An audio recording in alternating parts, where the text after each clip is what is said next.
Imagine making $250,000 a year in America.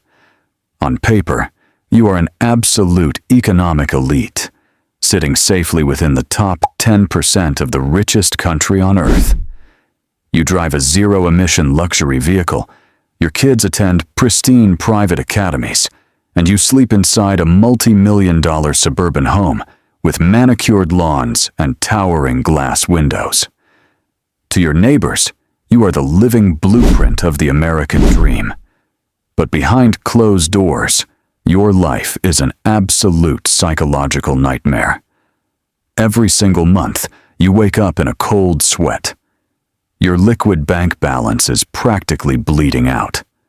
After the crushing mortgage, the brutal premium auto leases, the status-driven country club dues, and the devastating federal and state tax slices, your actual disposable net worth is exactly zero. You are not wealthy. You are one single corporate restructuring, one market correction, or one sudden medical emergency away from total, irreversible financial liquidation. You do not own your success. You are just a hyper-premium, highly decorated economic slave.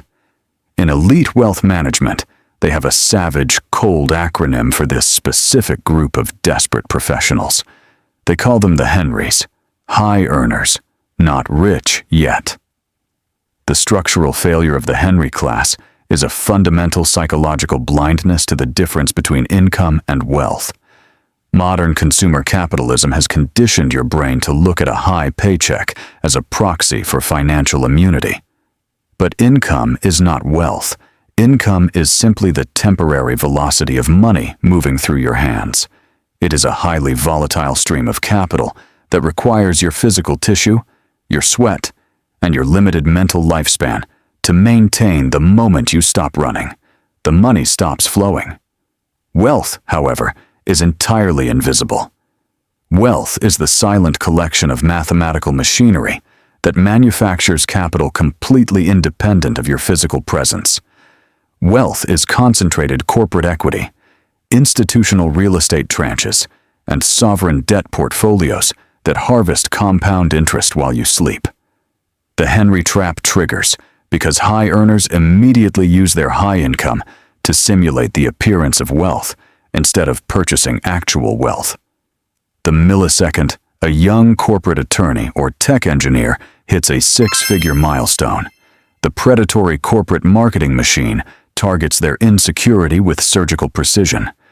They are engineered to believe they have earned the luxury lifestyle, stepping directly onto a hyper-accelerated consumer treadmill that destroys their ultimate economic superpower, option value. Because their overhead is so insanely high, they cannot afford to walk away from a toxic boss, they cannot pivot to launch a disruptive startup, and they cannot retire early. They have massive velocity, but absolutely zero destination. The single most lethal, silent parasite inside the Henry ecosystem is the U.S. tax apparatus. When you earn a massive salary as a standard W-2 corporate employee, the state views you as a primary cash cow. Your money is aggressively taxed at the absolute highest, most punishing tier.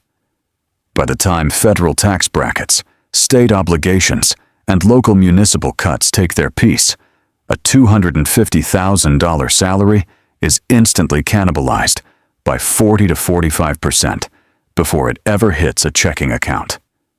This is the tragic mathematical paradox of the modern middle-class elite. They destroy their nervous systems working 80 hours a week, only for nearly half of their life energy to be automatically confiscated by the state.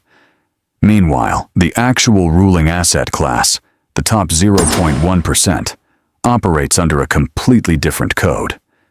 They do not trade their hours for paper paychecks. They build capital gains, manipulate corporate holding structures, and exploit massive tax depreciation loopholes that allow them to pay a microscopic fraction legally. While the highly paid software engineer carries the fiscal burden of the entire infrastructure on their back, the billionaire investor pays a lower rate on passive dividends. The high earner is running at maximum velocity just to stay in the exact same spot. But corporate taxation is only the first layer of the trap. The second, more insidious leak is the social cost of status, manufactured by the fixed expense matrix. A typical high earner doesn't purchase real estate based on geometric utility. They purchase a property inside an elite zip code exclusively to validate their corporate hierarchy. This single emotional decision permanently locks them into an aggressive 30-year debt cycle, compounding property taxes and inflated neighborhood maintenance liabilities. To commute to their glass office, they reject a reliable, fully depreciated vehicle and instead lease a premium European SUV with high monthly premiums and volatile insurance ratings. When you audit their real baseline mathematics, the overhead is mathematically terrifying. $5,000 for the housing debt, $2,000 for the luxury fleet, $3,000 for elite private schooling, another $3,000 for high-status leisure memberships, organic grocery tracking, and premium culinary spending. Before they ever buy a single index fund, they have legally committed themselves to a fixed, baseline expense of $15,000 every single month. They operate with a 0% margin for error. High income has not bought them security. It has bought them an economic prison where the keys are held tightly by their banks and credit card networks. The final structural failure isn't mathematical. It is a catastrophic psychological trap known as social inflation. When you enter the elite earning demographic, your immediate tribe shifts. Your daily interactions are no longer with working-class peers. You are surrounded by managing partners, venture capital directors, and high-net-worth operators. In these hyper-competitive social circles, consumer choices are strictly policed by silent, invisible social rules. Driving a decade-old Japanese sedan to a high-stakes corporate negotiation invites immediate, passive-aggressive judgment regarding your professional competence. Living in an ordinary blue-collar district signals a lack of ambition. This forces the individual directly onto the hedonic treadmill. Humans possess an evolutionary, deep-seated need to blend into their immediate hierarchy.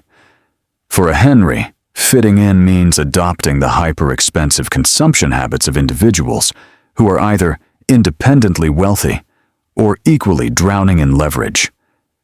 They begin to justify obscene luxury purchases under the illusion of networking. They buy $5,000 timepieces and luxury travel packages simply to project a fake financial matrix on social media. The ultimate irony is that every single person in that elite social circle is secretly projecting the exact same manufactured reality. They are all looking at each other, assuming everyone else is rich, while everyone is secretly drowning in premium credit card debt. It is a massive, collective financial illusion where highly educated professionals willingly sacrifice their lifetime sovereignty for temporary validation from people who wouldn't care if they went bankrupt tomorrow. The true endgame of financial intelligence has absolutely nothing to do with maximizing consumer spending. It is the absolute acquisition of time autonomy.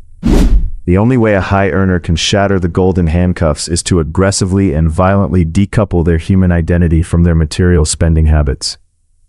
They must lock their lifestyle expenses at a low, ordinary baseline, operating as if they still make a basic salary, and channel the massive six-figure surplus directly into raw compounding infrastructure. You must buy back your absolute freedom from the corporate matrix before your body and mind burn out entirely. Because a high salary without a ruthless asset accumulation strategy isn't wealth. It is just a highly decorated, hyper-luxurious prison cell. And the final question you have to ask yourself right now is brutally simple. Do you actually want to be wealthy in the dark? Or are you willing to stay broke just to keep looking rich to a world that doesn't care if you survive? The choice is entirely yours.